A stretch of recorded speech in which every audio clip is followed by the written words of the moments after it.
Okay, this is another women of the Bible, Mary and Martha. Martha, lesson 3. I'll probably do a quick rant at the end of all this. If you want to listen to it, you probably won't. But just fine. You probably won't even listen to me reading this whole thing. 1. Mary and Martha were from Bethany.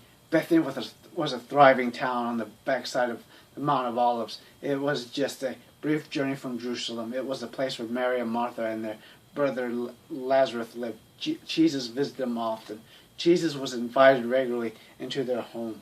Their home was his favorite place. How refreshing it must have been for him to come there to rest after a long day of preaching. They were very ready to welcome him. We too should have Jesus in our home. He should be constantly with us. We should include him in every activity. We should have grace at every meal. We should have family devotions. This could include a song, scripture reading, memorization of scriptures, and prayer. Notice Luke 10:38. Martha received him into her house. Obviously, Martha owned the house. And of course, you can go to King James Bible, ableonline.org if you want to see these verses. 3. Martha was a hard worker. Luke 10:40. But Martha was encumbered about much serving, and came to him and said, Lord, dost thou not care that my sister hath left me to serve alone? Bid her therefore that she help me. Since she figured out on her own to help, what the hell? He rebuked Martha for criticizing Mary. He did not rebuke Martha for being a hard worker. Certainly the fact that we should be alone with Christ and should worship and serve him does not give us the right to forget our regular duties, nor to neglect our daily duties. A slothful spirit our Lord does not endure here, nor does he wish anyone else to do so. We should be good students and good workers.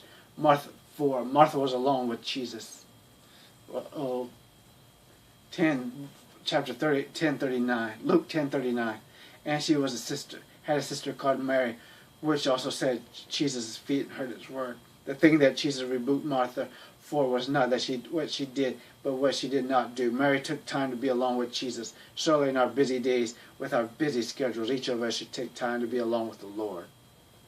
We should promise the Lord some time alone with him every day. 5. They came to Jesus in times of need. In John 11, we have a story of Lazarus becoming ill and dying. The windows that were once cheerful were now darkened. The voices of singing men and singing women were brought low. He whom had loved and had now come to his home and mourned were about the streets. As was the manner among the Jews, many women, friends of Martha and Mary, had assembled to weep and to wail for the dead. They had dressed in mourning with ashes on their heads. They threw themselves on their knees on the flat roof of the house, wringing their hands and lifting up their voices and filling the night air with shrill and mournful cries.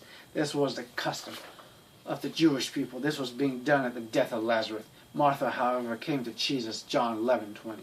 What is the first thing we should do when we become ill or when a loved one becomes ill? Before the doctors even call, before assistance is called, we should take the time to come to Jesus and ask for his intervention. 6. Martha had faith, John 11:21-22. Martha had confidence in Jesus and her faith was unshaken. Even in this dark hour, she knew and believed that with God all things are possible, and she hoped that the Savior might even yet speak the words which would restore her brother to life. May we, as Martha, have faith in the darkest hour. 7.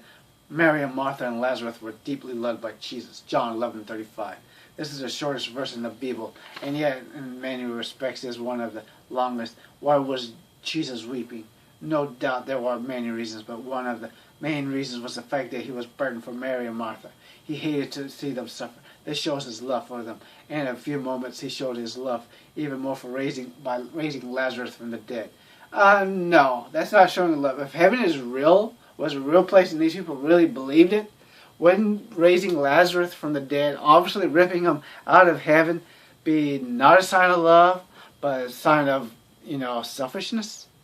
Think about that. Of course, I know he wanted to show his power, to show that he's God, which again, selfishness.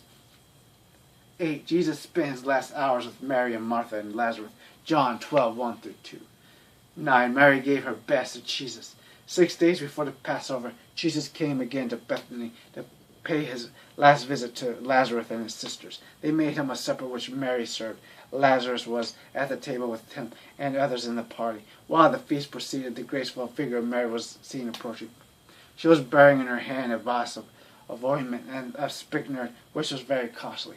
She took the spikenard and anointed the feet of Jesus as he was lying on the couch near the table according to Eastern custom. Then she wiped them with her long shiny hair. The house was filled with the odor of the ointment. Judas rebuked her, but Jesus in turn rebuked Judas. You would think that Judas was an idiot. If this was a real story and really actually happened, he's an idiot. Mary gave her best. Let us give our very best to Jesus. Of course, we should give him the tithe. We should give him more than the tithe. Nothing is too good for him. Jesus deserves our best on all. Memory verse, Proverbs 31:10. Proverbs 31:28-30. Who can find a virtuous woman? For her price is far above rubies. Her children rise up and call her blessed. Her husband also, and he praiseth her. Many daughters have done virtuously, but thou excellest them all. Favor is deceitful, and beauty is vain, but a woman that feareth the Lord, she shall be praised. Now this rest part, probably the next few minutes, I'm just going to go on a rant. You don't have to listen to it if you don't want to. But this one's about people that nag you about marriage. You know, you're single, and they assume you just have to get married. You should be married. You should be dating. Well, first off, you can say that I'm poor as hell.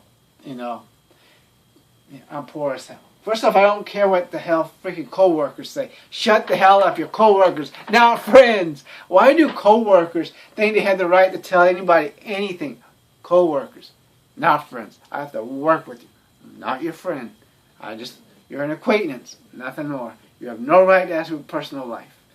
Why do they do that? It's annoying, isn't it? Second thing, as I mentioned, I'm poor as hell. I'm way too shy and afraid, too much of a, forgive me for this word, for some of you I might be offended, but I'm too much of a freaking pussy to actually ask a woman out. I can't do it. It's hard as hell for me. I'll be stuttering. I ain't doing that crap. And then, well, let's face it, men are the ones that have to do the asking out. Women get upset with us because we ask them out.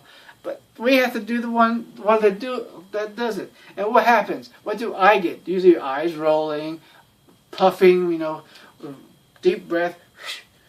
I mean, not even have to, just walking by. I mean, if they just see me and I don't see them, they automatically are going to make sure that I know they're not interested, even though I didn't even know they were there.